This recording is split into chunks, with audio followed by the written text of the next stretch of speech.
We're looking now at the short-term strategy, something that we can do right now at each one of these steps to help avoid the process continuing.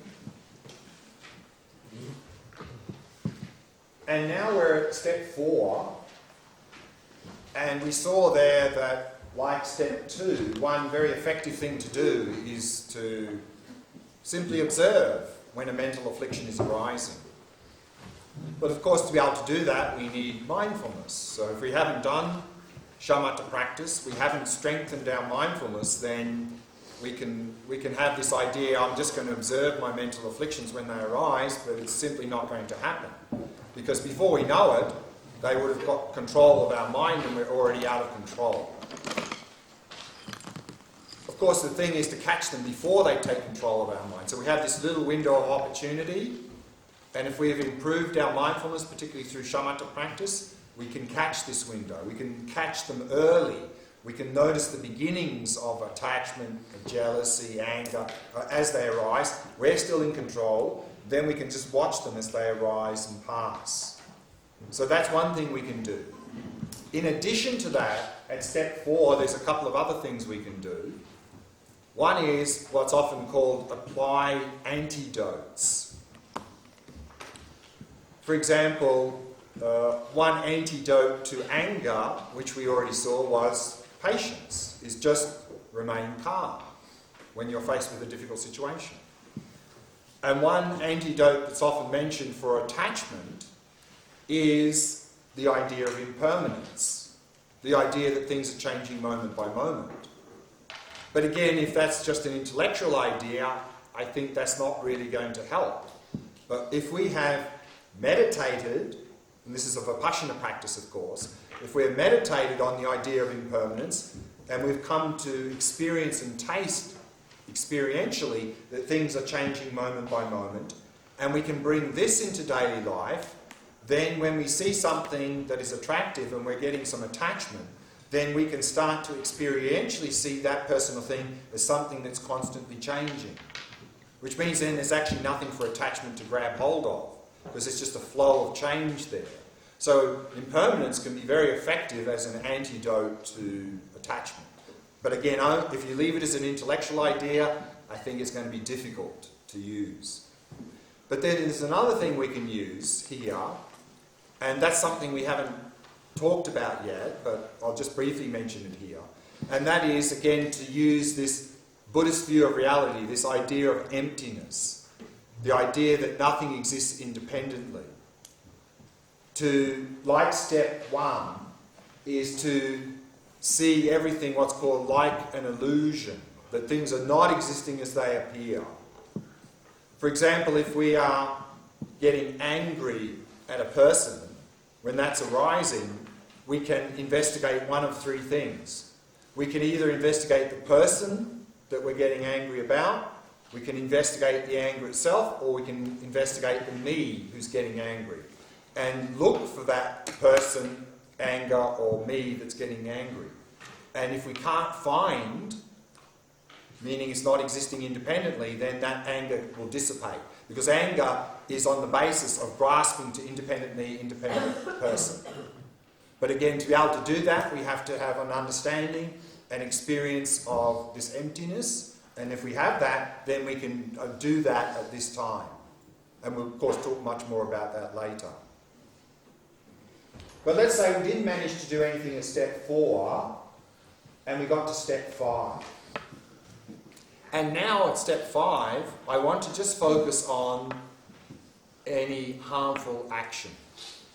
So remember, the Buddhist assertion is any time we do any harmful, non-virtuous action, that's going to lead to some suffering result for us in the future. So of course we don't want to have that suffering in the future. So what can we do, if anything, at step 5 to avoid going to step 6? So we've done the action, we've said and done something harmful.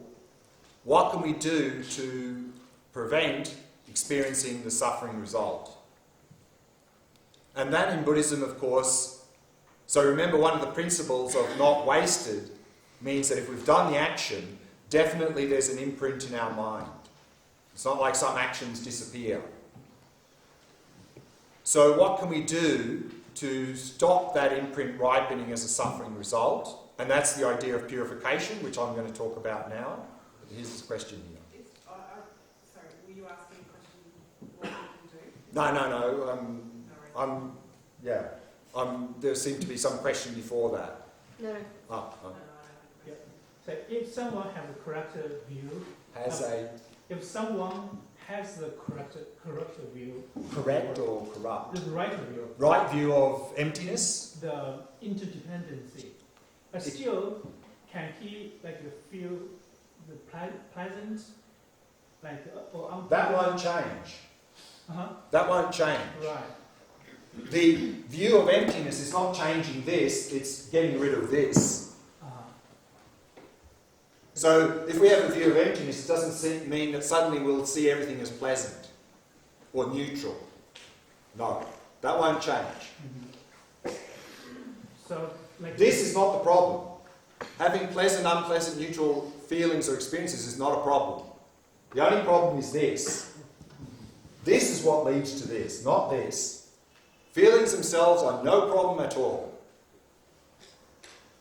if the person is very mindful, he can catch the feeling, the pleasant feeling, or unpleasant feeling. Exactly, that's what we said here. Yeah, and he will think whether there's ignorance attached to that feeling. If there's no ignorance, that's fine, let it go. If there's ignorance, then... Well, I mean, we can't just let go of ignorance now. If there's no ignorance. Well, then we don't have to worry about this because we've gone beyond all of this. Okay. I mean, that's the long-term strategy. The long-term strategy is to get rid of this. The short-term strategy is what can we do with feelings now so that, because we've got this now, that's a fact. So the question is, can we do something with this to avoid going here? And what we can do here is just watch it. Yeah, down the back. You had something about what we can do? I guess I was just thinking about what I thought you were asking was what you can do between the. So you do the act, right? Yeah, that's what we're assuming. We've done the act. The dukkha, or how does it soften the blow of the dukkha? And I guess I was thinking more about having regret and remorse. Exactly. So that's exactly the right answer here. So in terms of purifying the mind, so we don't want that imprint to ripen, so we can purify that. So in Buddhism, this is this idea of purification.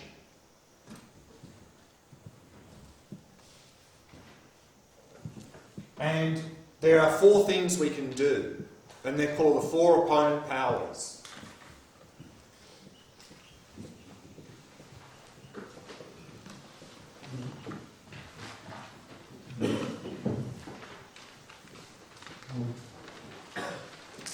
And the first thing we can do is exactly this. We can have sincere regret for having done that negative thing. And that sincere regret is already weakening that negative imprint. But of course here we need to distinguish between regret and guilt.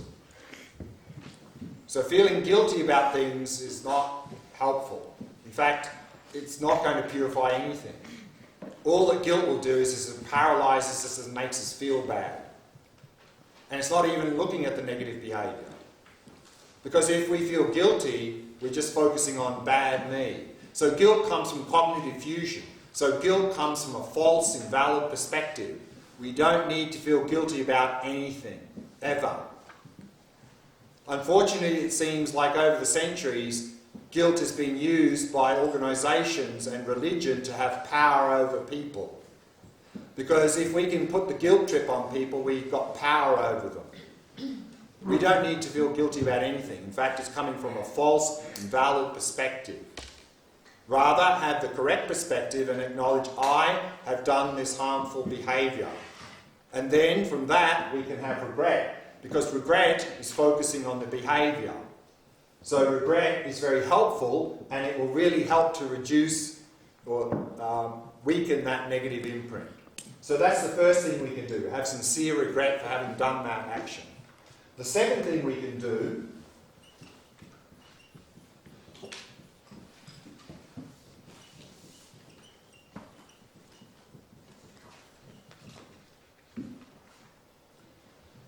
is what's called reliance, or sometimes translated as foundation.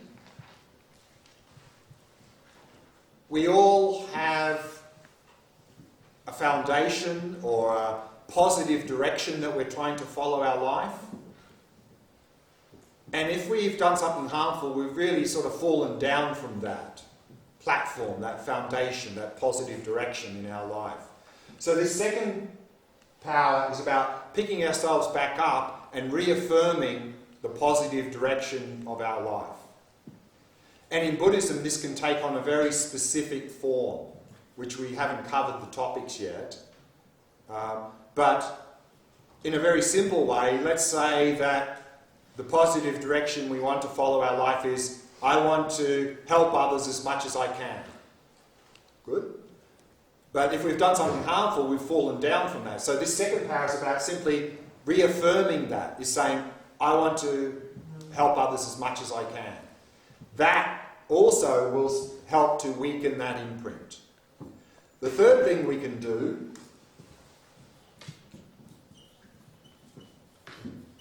is what's called remedy. Meaning, think of some sort of practical remedy for the negative behaviour we did.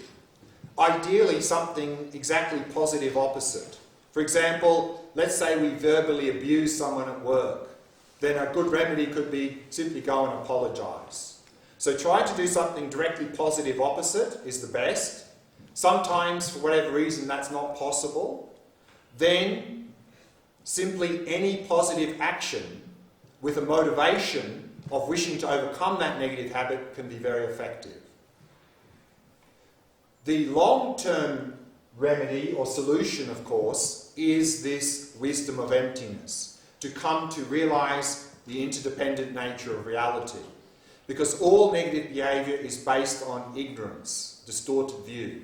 So if we can come to realise emptiness, to realise the nature of reality, that will actually wipe out all negative imprints in our mind. So that's the long-term remedy. Short-term is some sort of practical, positive, opposite action.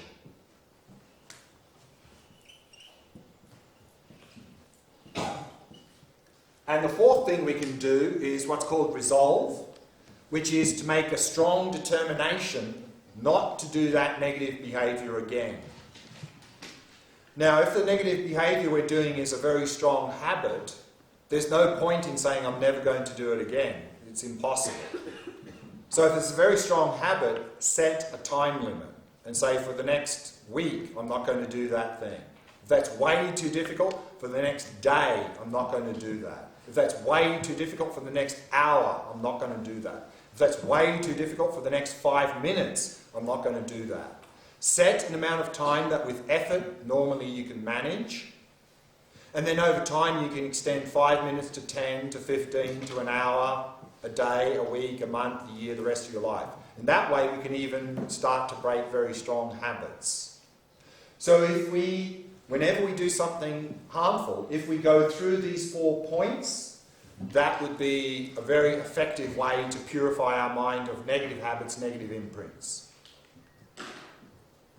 Now, in Buddhism, particularly in Tibetan Buddhism, these 4 opponent powers are often packaged into a complete practice that we may do like on a daily basis, that at the end of the day, we may go through this practice, bringing to mind some situations from the day, negative situations, and then using a particular sort of practice, we go through these 4 points. And actually that's what you're going to do this evening with Felipe. You're going to do one of these what's called purification practices, where these 4 opponent powers are packaged in a particular way, and often they, together with that, to make it more powerful, we use a sort of lot of visualizing of like light and smoke and so forth to really make it more effective. But there are many ways to do it, but the core is whatever method we're using to have these 4 elements within it. But you'll get to practice one of those this evening with Felipe. On the first point, when you mentioned regret, how do you recommend practicing regret in terms of self-chat at a subliminal level when you're trying to I mean, so that it doesn't veer towards guilt or self-condemnation. Like, how do you differentiate between regret and self-condemnation? Cognitive fusion. So like I said, we really need to start thinking and speaking differently. So if we've done something bad, don't think I'm bad, I'm angry, I'm hopeless, I'm no good. This is all cognitive fusion. You do that, high probability you'll just start feeling guilty. Right.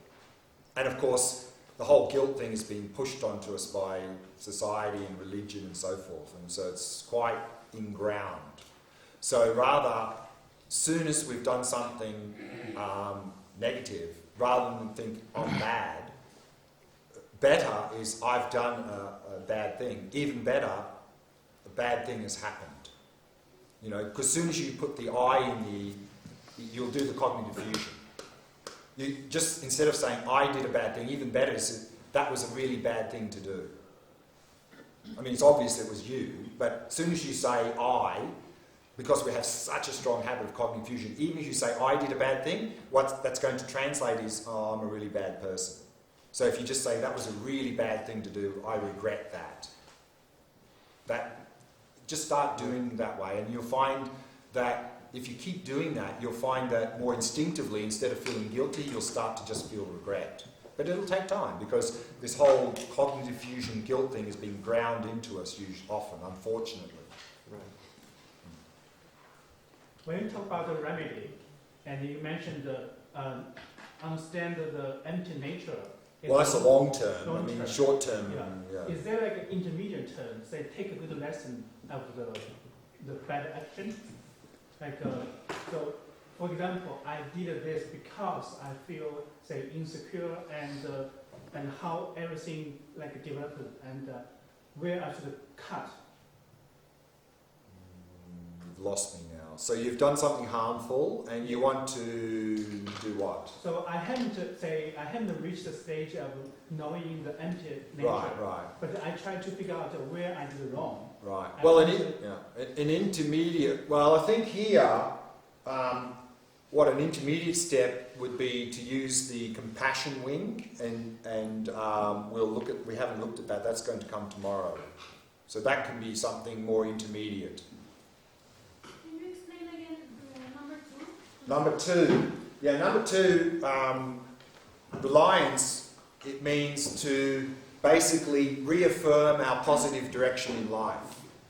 What we're going to see tomorrow is that in all Buddhist traditions we talk about cultivating loving kindness and compassion for all living beings. So if that's sort of your direction you want to follow in life, then that would simply reaffirm that. May all sentient beings be happy and be free of suffering. Or we can even take that to another level, which we're going to talk about tomorrow, called bodhicitta. So if you're following the Mahayana Buddhist tradition, step 2 would include generating what this bodhicitta, which is an aspiration for enlightenment for the benefit of all living beings. But this is quite an immense sort of motivation. But at least sort of at a more basic level, you know, as I suggested, one suggestion would be maybe to reaffirm, I want to help others as much as I can, is an example. Or may everyone be happy and be free of suffering, would be also, that's loving kindness, compassion. So that would be very good as step 2. What about if you've learned a lesson from your harmful action? Great, wonderful. Because that's going to help with resolve as well.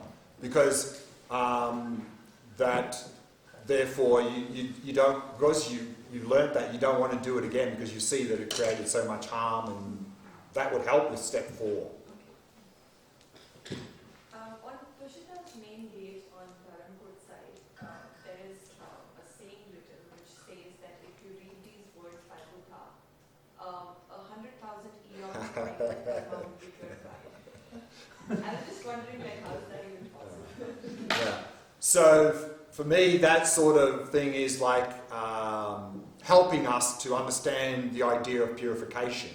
That that it's possible to really purify our mind. I mean, I think you'll find a lot of these sorts of things you find, particularly in Tibetan Buddhism, and I think if you understand them well, they can inspire us to engage in these sorts of things like purification and things things like that. If we don't, then I think they won't have much benefit.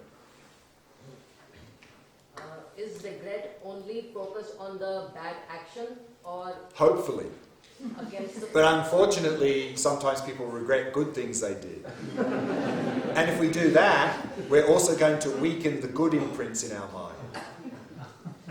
But compassion focuses on the other person. The compassion's on the person, yeah. Compassion is the person. So is Regret is the also action. about the other person? Sorry? Is regret also about the other person? No, it's about us. It's about me. We've done something harmful. It's regretting ours. It's directed at ourselves, at our behaviour, yes.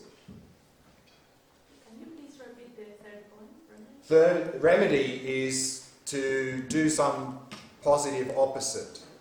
If you harm someone, help them. If you said something bad, apologise. Just something directly positive opposite. If you stole something, you give it back. You know, like that. What's the difference between this purification and the initiation in Tantra? Initiation or empowerment is the door of entry into Tantra, that's all. This is purifying the mind of negativities. That seems also purification. I mean, it depends what we do then. I mean, all that is it introduces you and empowers you to do tantric practice. That's it. I'm just like thinking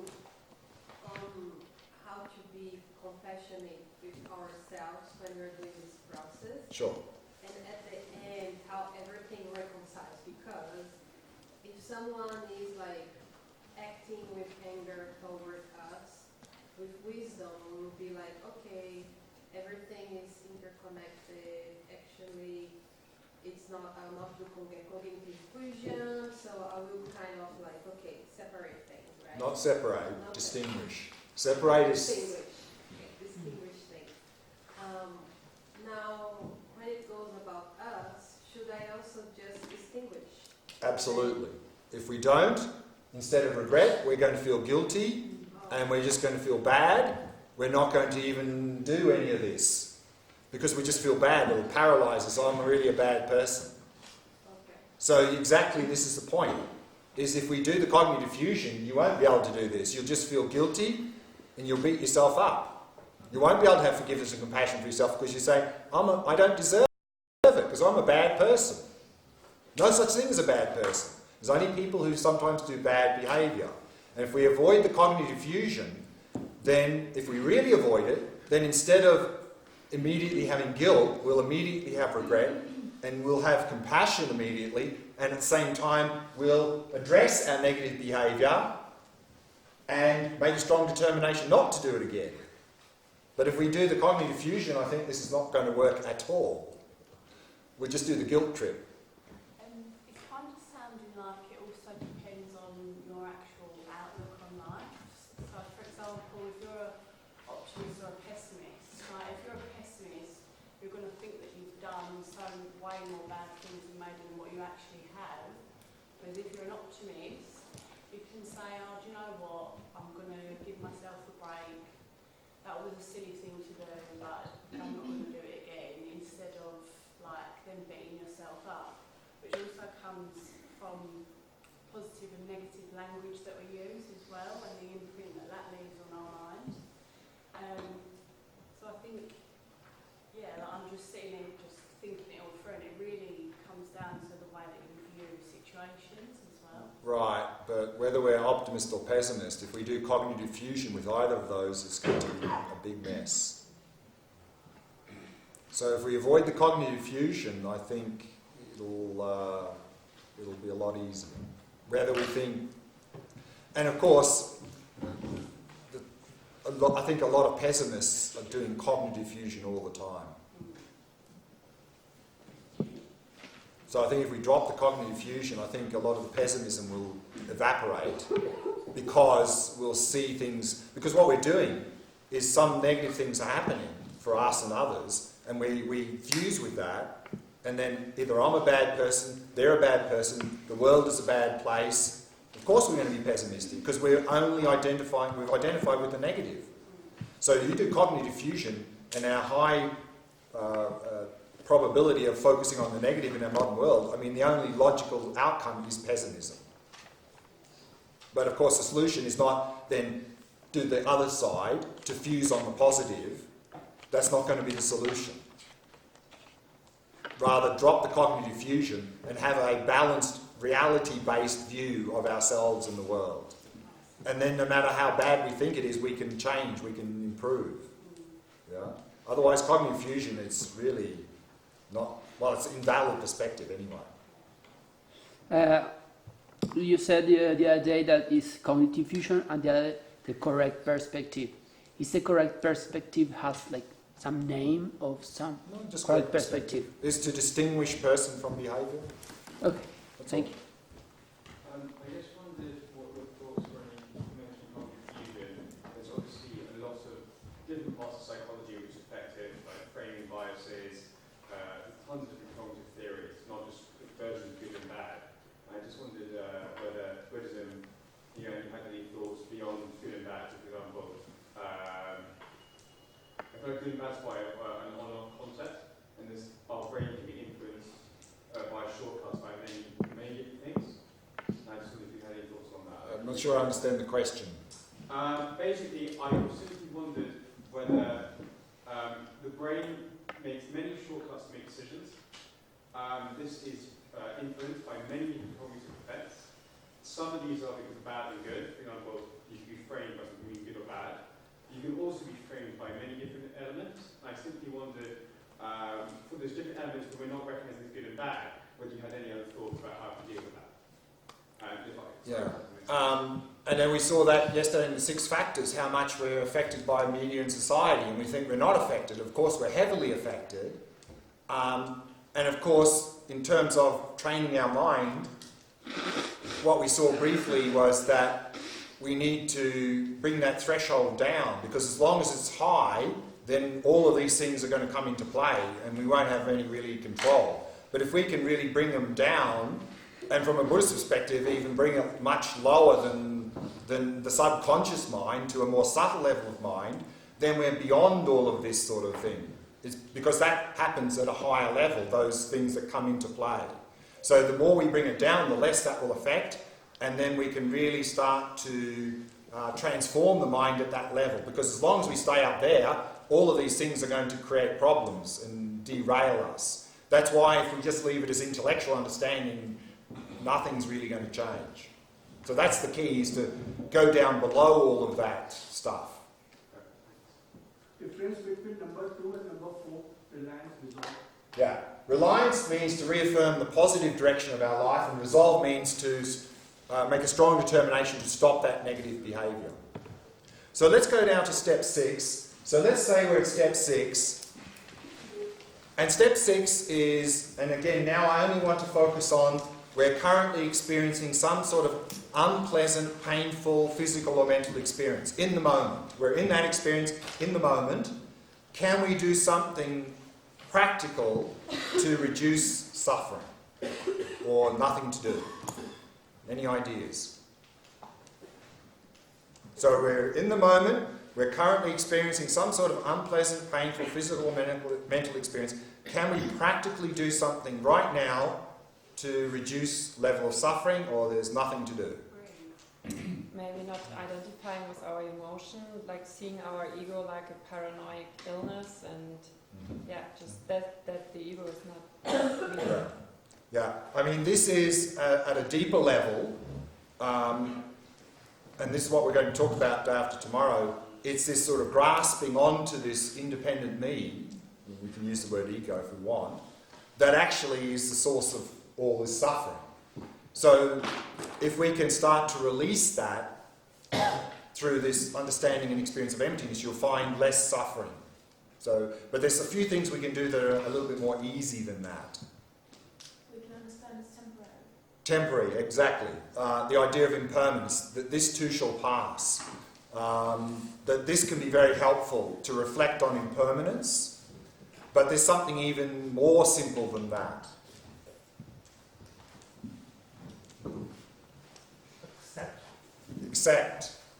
Accept. And again, for this, to be effective, we need mindfulness. Without mindfulness, it's going to be very difficult to accept. Because what's going to happen is this unpleasant situation, painful situation will arise, and before we know it, we go, oh, I don't like that, go away. And immediately aversion will kick in, and then we'll get overwhelmed by suffering. Then it's really too late, because we're out of control, because we're overwhelmed by the suffering because of our aversion. But if we can, again, have mindfulness and notice this unpleasant situation arising, and just accept, meaning accept doesn't mean resignation. Accept doesn't mean don't try to fix it. Accept simply means acknowledge, in the current present moment, I'm experiencing this situation. Either I can acknowledge that, or I can try and suppress it, push it away, which is aversion.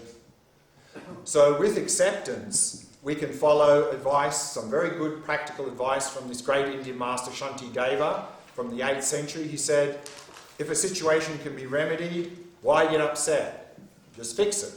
And if a situation cannot be remedied, what's the point in getting upset? This too shall pass.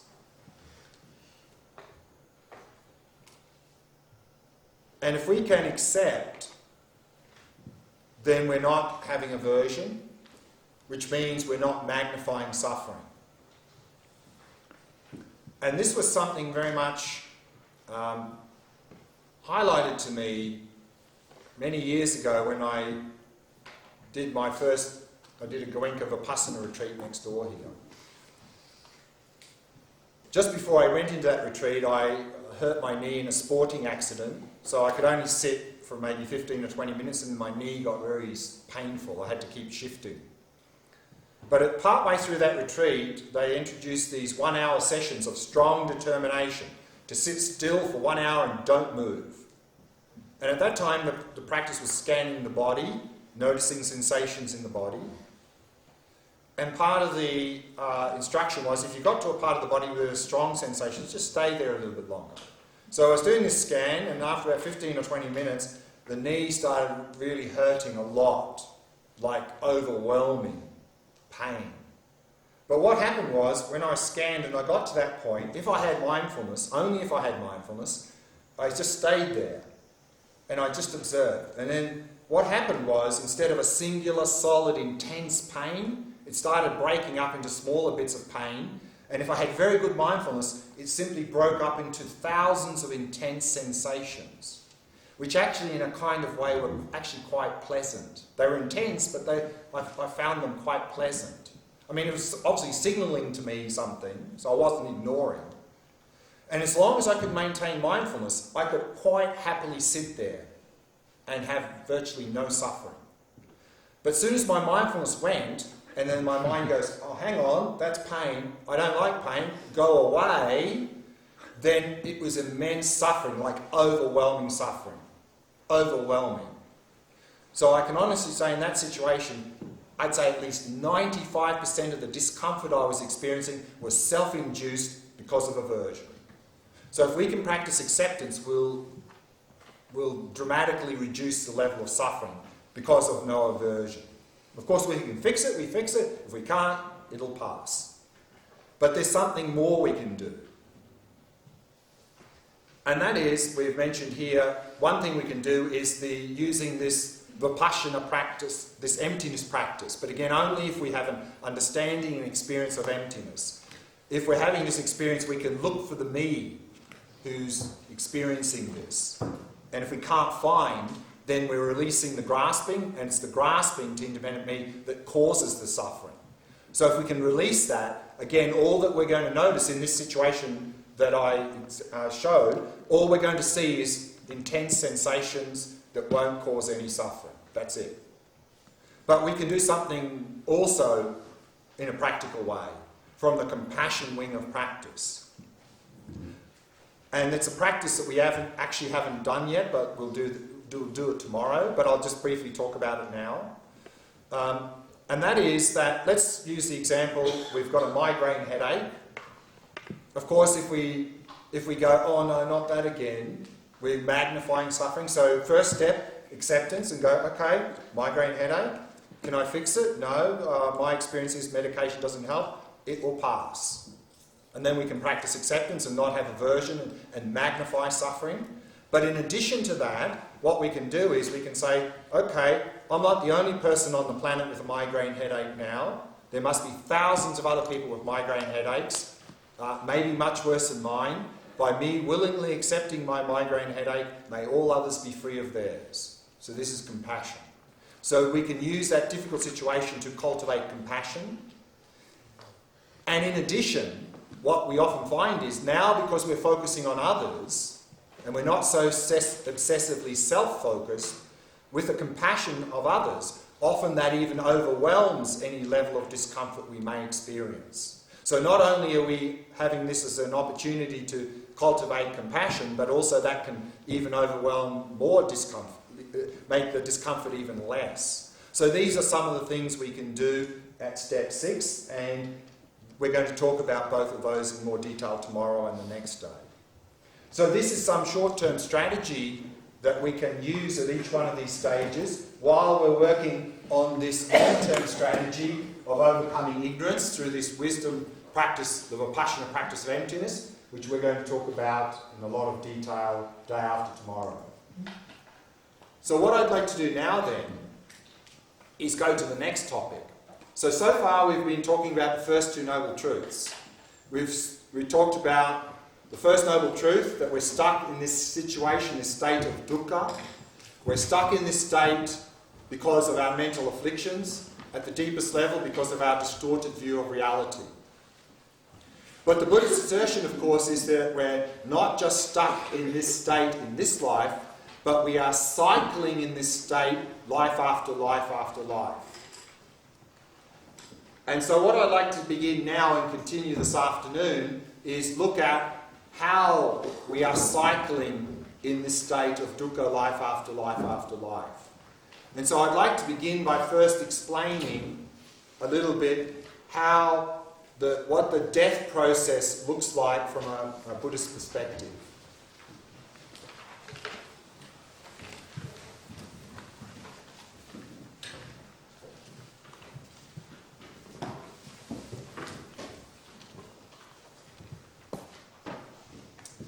Now, there are many traditions that when they talk about the material world, of course including the body, they divide up the material world into what's called the elements. The earth element, the water element, the fire element, the wind element, space element, and also consciousness element.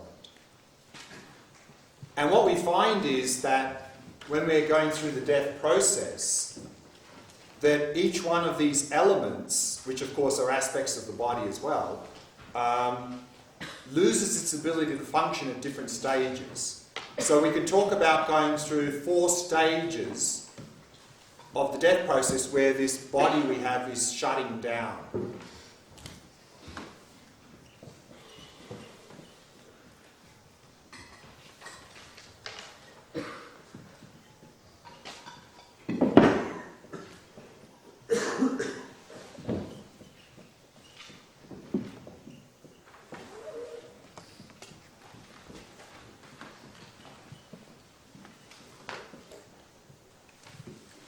And at the first stage of the death process, it's the earth element that loses its ability to function.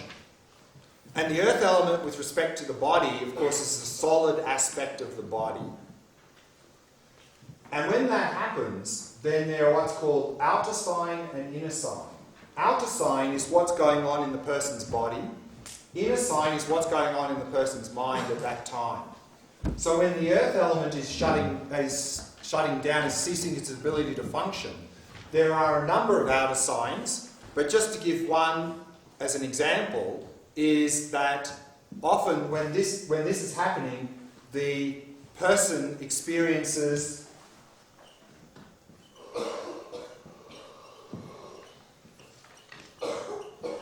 that the body feels very heavy. They have no strength. They often report that it feels like their body is sinking through the ground. And at that time, what's going on in the person's mind is now the images in the mind are not so sharp and clear as normal. They're more like shimmering appearances. And the analogy given here is like a mirage.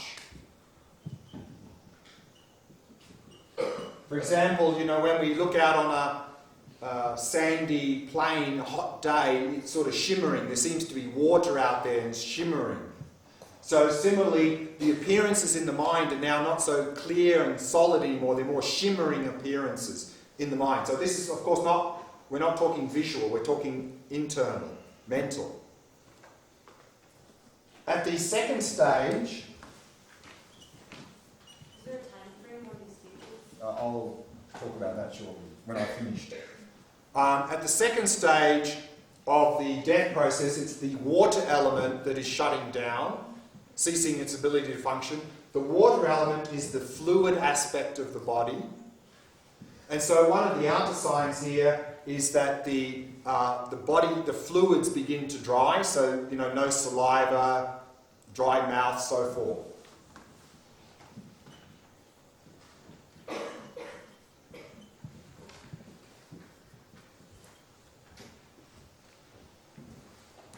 And the inner sign is now the appearances in the mind are more hazy appearances. And the analogy is often given here as like a smoke-filled room. Everything's very hazy now.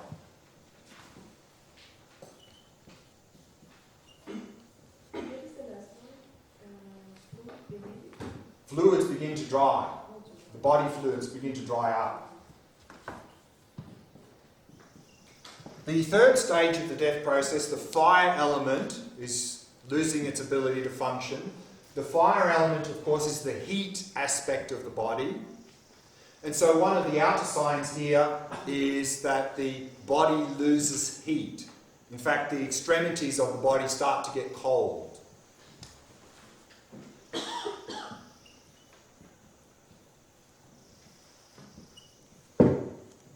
And the inner sign in the person's mind is now the person has these spark-like appearances.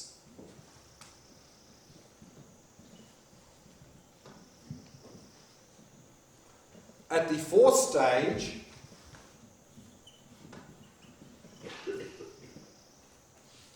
it's the wind element that loses its ability to function.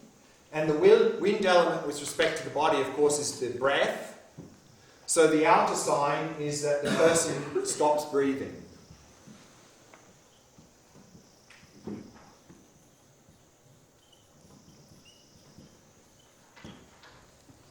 And at that time, the person experiences inwardly a small light.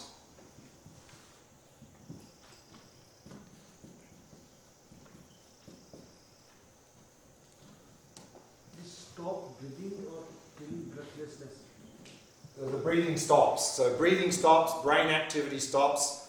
So at this point, according to modern science, of course, the person is now clinically dead. But from a Buddhist perspective, all that's happened so far is that the coarse body has shut down, and so the coarse mind, which is supported on the coarse body, has shut down. But the Buddhist assertion is the process continues.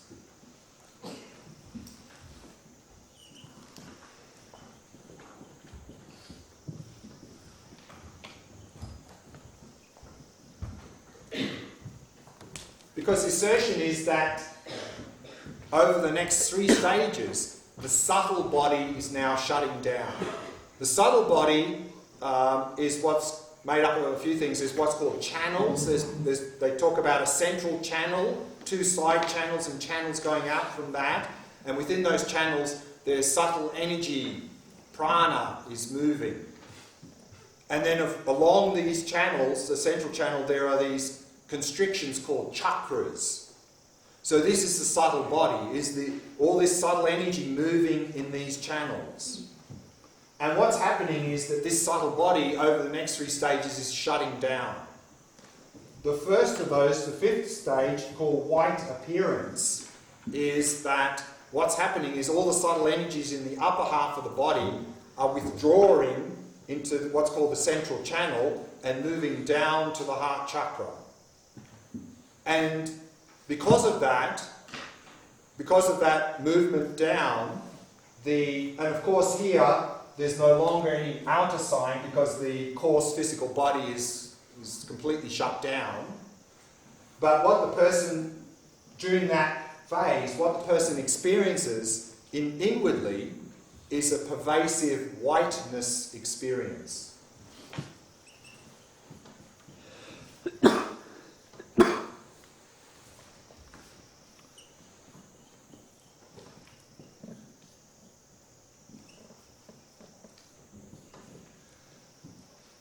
At the sixth stage, called red increase, all the subtle energies in the lower half of the body are withdrawing into the central channel and moving up to the heart chakra. And because of that, the person who's undergoing that experiences a pervasive redness experience.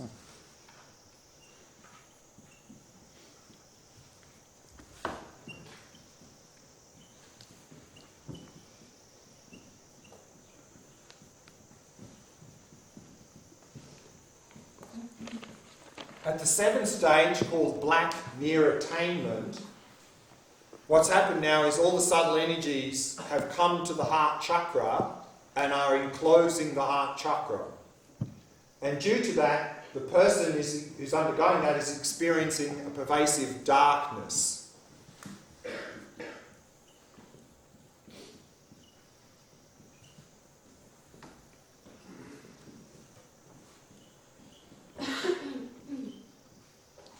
So what's happened here at the end of stage 7 is that the subtle body has shut down, which means the subtle mind, which is supported on the subtle body, is now shut down. And so what happens at stage 8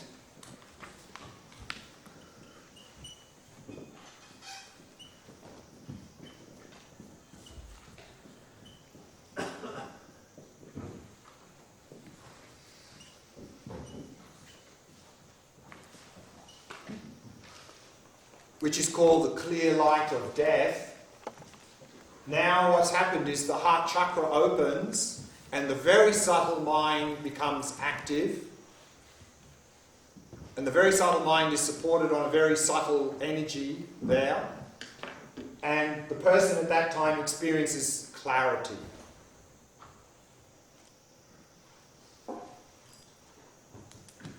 Now, in a normal person, a lot of this process becomes unconscious.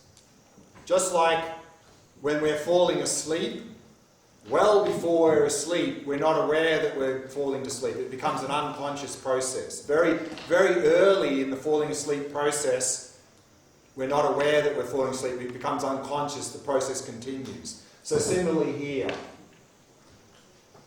And for a normal person, when they get to this point, they don't.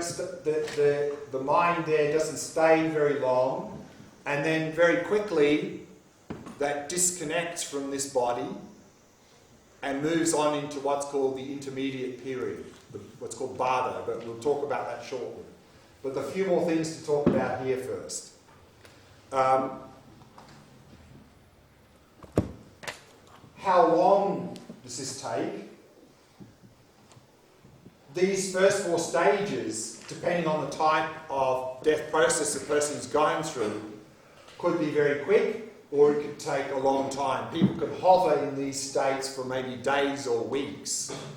So it depends really the type of death that the person is going through, whether this happens quite quickly or a much slower process. Now, here the assertion is that, and we'll talk more about this afternoon, is that in the death process, when we're going through this death process, it feels like we're going out of existence. And so what happens is we are craving and grasping to life itself, and that causes one of these imprints, karmic imprints in our mind to become activated, and that's going to determine what the future life is going to look like. And what that's going to look like we'll talk about this afternoon. So basically in the death process, one of these imprints gets activated to determine what the future is going to look like. The question is which one gets activated. There are many factors, but if we keep it very simple, what we can say is that if we've led a good life, not tried to harm others, tried to help others as much as we can, then the collective weight of the good imprints will be heavy. One of those will ripen and we'll end up in a good place in the future. Or alternatively, if we've led a very harmful life and we have done a lot of negative things in our life, the collective weight of those will be heavy. One of those will ripen and we'll end up not such a good place in the future. What they look like, that's this afternoon's topic. And then, of course, you may ask, well, how do we know that this is the process? Well, certainly there have been many people who've had what's called near-death experiences, where they've gone certainly past beyond here, where their breathing stopped, brain stopped, and they're hovering down here somewhere, and then they come back, and they often report their experiences. In fact, a few years ago, in this class, I had a young Korean lady, after class, she said, oh, that's very interesting. She said, because when I was, I think she said 18, I had a near-death experience. She didn't say whether it was accident or illness, but she said, I remember having more or less the same experiences down to this redness experience, and then she remembers coming back from that. So there have been a number of people, many people who have had these sort of experiences, but also, of course, from a Buddhist perspective, when we start to meditate and go down through the layers of the mind, particularly when we talk about gaining access to this very subtle mind in meditation, then also we can report similar experiences in meditation as well. Okay, one more point, and then make some questions. So, knowing this process, then what we often find in Buddhism, particularly in Tibetan Buddhism, is that meditators develop the ability to maintain mindfulness throughout the whole process. Just like we can develop the ability to maintain mindfulness while we're falling asleep. So while we can develop that ability, it's not that difficult, to maintain mindfulness as we're falling asleep, to then be aware that we're now in deep sleep, and then when we start dreaming, to be aware of we're dreaming. So that's, of course, lucid sleep and lucid dreaming. And then to maintain awareness through the waking up process. So that we can develop, and many people have developed that capacity, particularly lucid dreaming is not difficult. Lucid sleep, a little bit more difficult. But if we develop that ability, this process is a little bit similar. And so then often we meditators develop this ability to do what's called dream yoga, sleep yoga, where maintaining mindfulness throughout the falling asleep, deep sleep, dreaming state, because that's good preparation for the death process. Because then in the death process, we can maintain mindfulness as we're going through these stages, and then when we get down here, to be aware of that, and then we can stay there and meditate.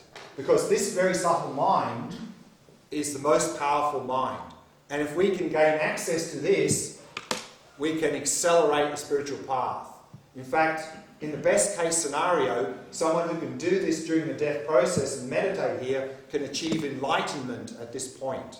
And if not, at least accelerate the path and develop the ability to navigate into where they want to go in the next life. And there have been many occasions of meditators doing this. And what's really interesting is, and you can stay in this state and meditate for days or weeks. And what's very interesting is that people who do this, their body doesn't start to decompose during that period. Even if it's in room temperature, even for weeks. Of course, according to medical science, that would be impossible, but it's a reality, this happens. In fact, my own teacher, who I studied with, some years after I studied with him, he passed away and he was in this state for 7 days. And he was in the place where I did the study, and I wasn't there, but a few friends of mine who were also students were there, and they went into the room where he was meditating in this state, again, room temperature for a week, and they said that he had a sort of a glow on his face, and they sort of had this sort of couldn't really describe the atmosphere in the room, but this sort of sweetness in the room. So they said it was a very, very interesting experience they had. And in fact, there was a few years ago, there was a meditator in South India who was doing this, and in Tibetan Buddhism this is called tukdam, meditating here. And he was already been in that state for some days, and the Dalai Lama heard about it, and he got some doctors with some equipment to send them to South India to hook up and see what's going on in the physical body, because of course the body's long since stopped functioning, but just to see if there's anything going on that's unusual. I think the equipment they had wasn't so high tech, so I don't think they got much out of it, but he's certainly very interested in scientifically studying this, because how is it possible that a body does not decompose in room temperature for days or weeks after clinical death? Is a very interesting phenomenon. One more thing. Yeah, one more thing and then some questions. So knowing this, then we often talk about 3 levels of practitioner. We can talk about a so-called advanced level practitioner who's developed this ability. So for them, they actually delight at the thought of death. Because to gain access, as we're going to see tomorrow, to gain access to this very subtle mind in meditation, extremely difficult. Even for high-level practitioners, extremely difficult. But it happens naturally in the death process. You don't have to make any effort. All you need to do is to maintain mindfulness until this point, and then it automatically manifests. So they delight at that because they've developed this ability, and they know that they can at best achieve enlightenment, if not dramatically accelerate the path. So what we often find for these advanced level practitioners is as they're getting older and their body starts to sort of not be a problem for meditation, they'll gather their disciples around and say, okay, have a good life, and say goodbye, and they'll actually sit down in meditation posture and go through the death process and meditate. So often in this state, they're actually sitting upright in meditation posture, doing that. Sometimes you see them lying down, but often they're sitting upright in meditation posture. So that's an advanced level practitioner. Then we can talk about a middling level practitioner. And it said a middling level practitioner has no fear of death. Because for them, they have some ability to navigate, and for them it's just a transition to another life. So they can navigate through that and move on to the next life. So for them, there's no fear of death. And then there's what's called initial level practitioner. And an initial level practitioner has no regrets at the time of death. So I think we can all aspire to at least that by making our life meaningful. So maybe that initial level practitioner has a bit of fear about death, but at least they have no regrets because they've made their life as meaningful as possible. They've done the best they can. They've set themselves up for a good future existence. So that we can aspire to at least. Okay, some questions? So, I mean, we've seen monks go through self-immolation and protest. Dalai Lama says that's not a good idea. Right, but they've been documented to die without flinching in meditation pose. Is that... Well, I suggest someone who has this ability is not going to self-immolate. Right, but it's been documented, like on video. Yeah, but again, but I think you can probably develop some level of mindfulness that's way less than this and have that experience. So I would suggest that someone who has this ability would never think of self-immolating. I mean, you'd be torpedoing your possibility for enlightenment. I mean, you'd never think about doing that. Right. It wouldn't even cross your mind. I have a second question as well. On the previous one, which is when we were talking about suffering and how ego exasperates suffering. Mm-hmm. Well, ego is the cause of suffering. Right, and then if you're too identified with it, it will exasperate the suffering. As well. I mean, the more grasping, the more suffering. Right. So remember, pain is mandatory, suffering is optional. If there's grasping, suffering is mandatory. Right. More grasping, more suffering. Right.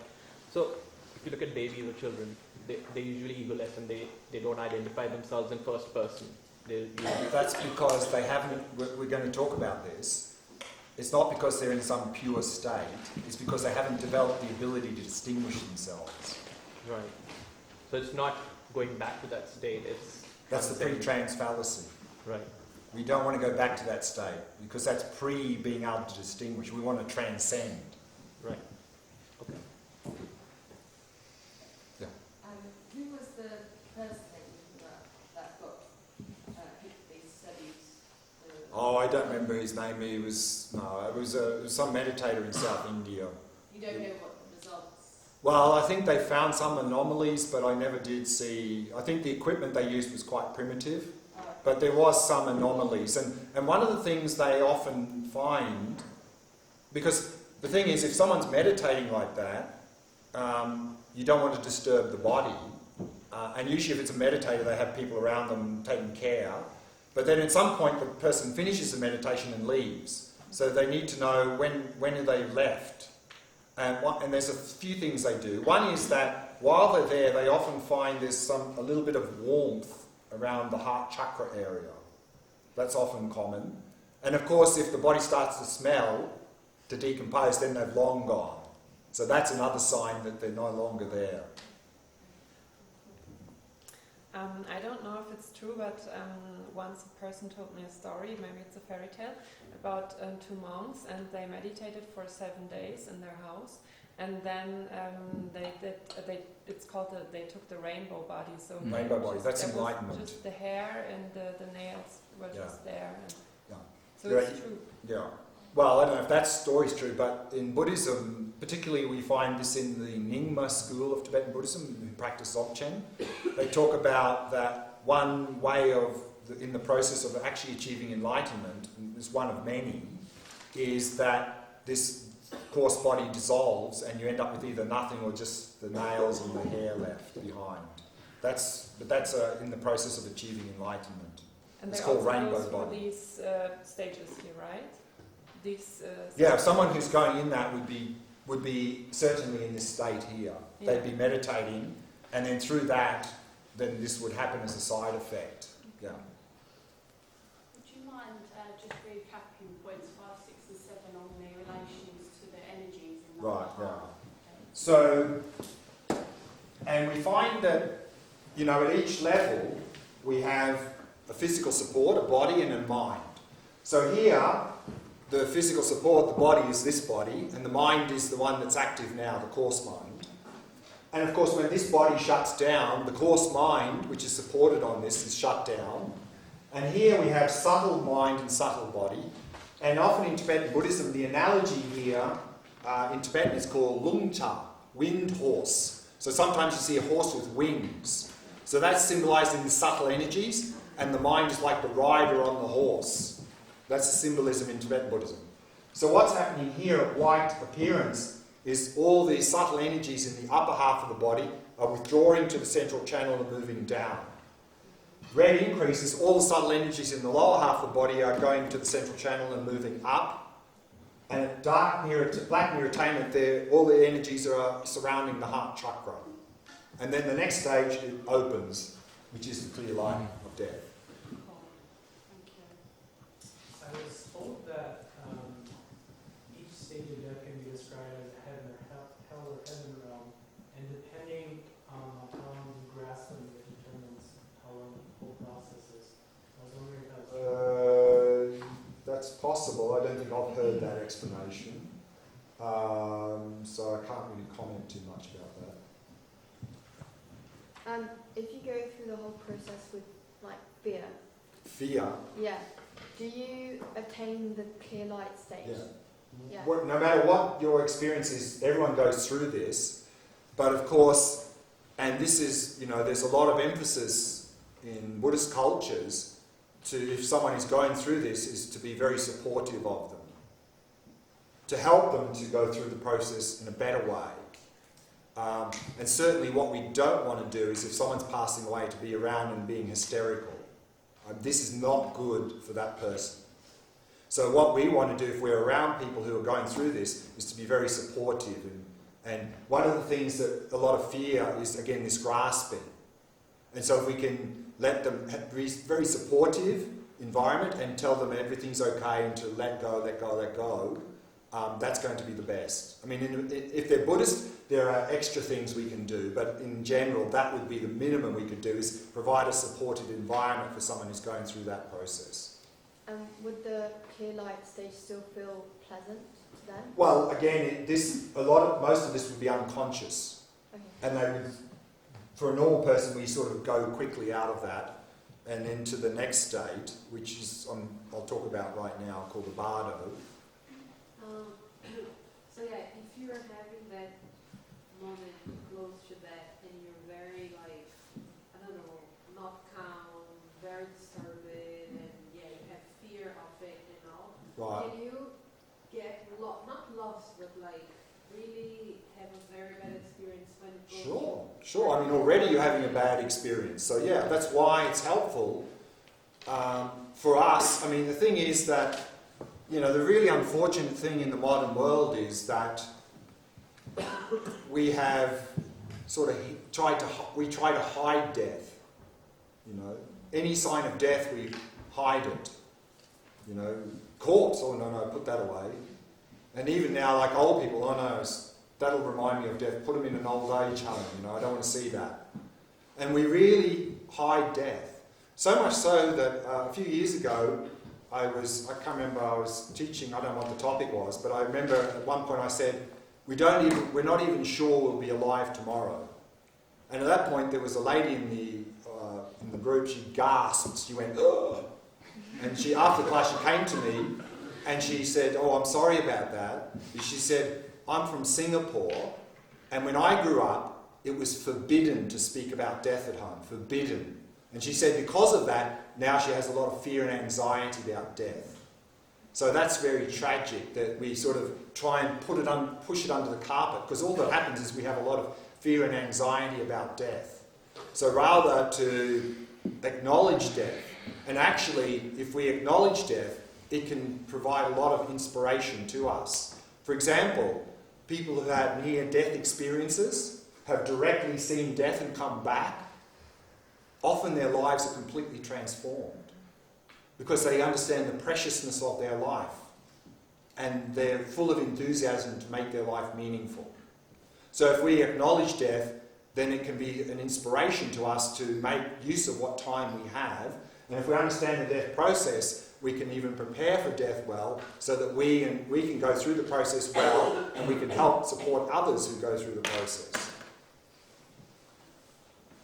So everyone. Oh, sorry. Yeah, what about the kind of, the death like you get a car crash or whatever, this kind of death? What is the... Yeah. I've never seen anything in the text if you have a sudden death, but certainly these first four would happen very quick. But what happens here, I've never seen anything in the text as if that unfolds in the same time frame or more quickly, or I don't know.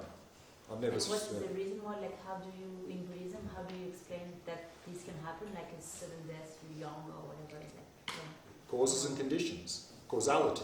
I mean, you stand in front of a car, you're probably going to die. No, but somebody told me about karma, but it was not like. Well, we don't need to. We don't need to go there. We just look at causality. It's pretty easy. Can you share a little bit about your own meditation experience? I don't have much meditation experience. Very short. No, I mean much to say. What do you mean in this context? Well, I certainly haven't developed this ability. Certainly, I think it's very helpful for another reason as well, to develop lucid dreaming, which I'll talk more about day after tomorrow. So not only as a preparation for death, the lucid sleep, lucid dreaming, but lucid dreaming can be very helpful, and that's not that difficult to develop, actually. Many people have that, sometimes just spontaneously. And if you want to go and develop it, it's not that difficult. And the big advantage with lucid dreaming is that it can really get us to appreciate that, because if we're lucid in a dream, there still appears to be an independent dream world there. But because we're lucid, we know this is not how things are. And often people who develop this are often completely amazed at how their mind could create such a vivid, real reality. So that experience can really help us to understand that, well, maybe the waking life is similar. Maybe this is also a product of our mind. And so it can be very helpful for this Vipassana practice of emptiness.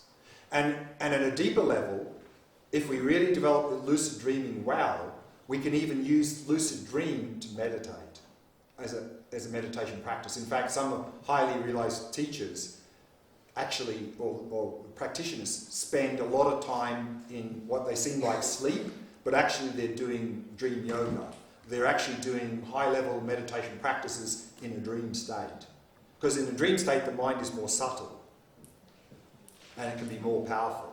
So that's another reason to be able to develop that. It would be good. So like the Singapore lady, there are definitely people or members in your family who are afraid of death or have some anxiety towards it. How do you recommend helping them through that process if they are on their deathbed? Yeah. I mean, the first step, of course, is they have to acknowledge that they're going to die. And if they're denying it, then there's not much we can do. Once they accept, of course, they're going to die, then I think already that is already a lot of help. And then we can sort of help them to... I mean, it depends really on what their belief system is in terms of what they believe after death, on what you would do for them. You know, whether they believe that's it, finished, or they believe something goes on. So it would really be quite dependent on what they believe, on how you would support them. But certainly the minimum would be to be very supportive of them. But from a Buddhist perspective, they talk about a lot of specific things that we can do. We have to stop there. We've run out of time, so we'll continue this topic this afternoon. So let's put together a few discussion topics before we break for lunch.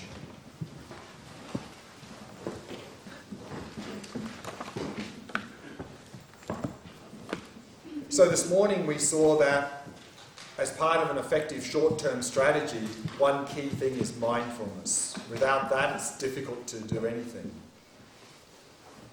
So the first question is, how would mindfulness help us to overcome our mental afflictions? How would mindfulness help us to overcome our mental afflictions?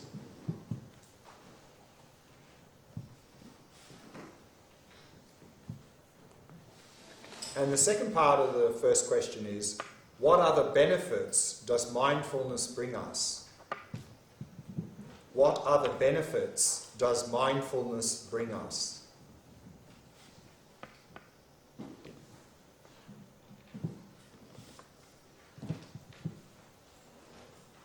And the second question is about this idea of purification, these four opponent powers. So the question is, discuss practical ways of overcoming negative habits using the four opponent powers. So discuss practical ways of overcoming negative habits using the four opponent powers.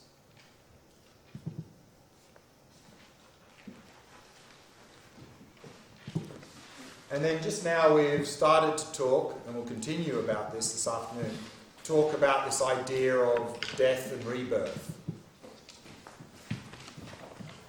So the third question is, how would the concept of rebirth affect the way in which we would lead our life? How would the concept of rebirth affect the way in which we would lead our life?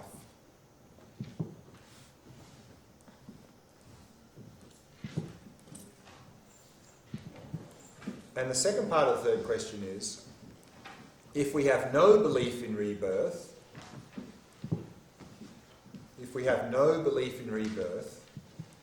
would we lead our life differently? If we have no belief in rebirth, would we lead our life differently?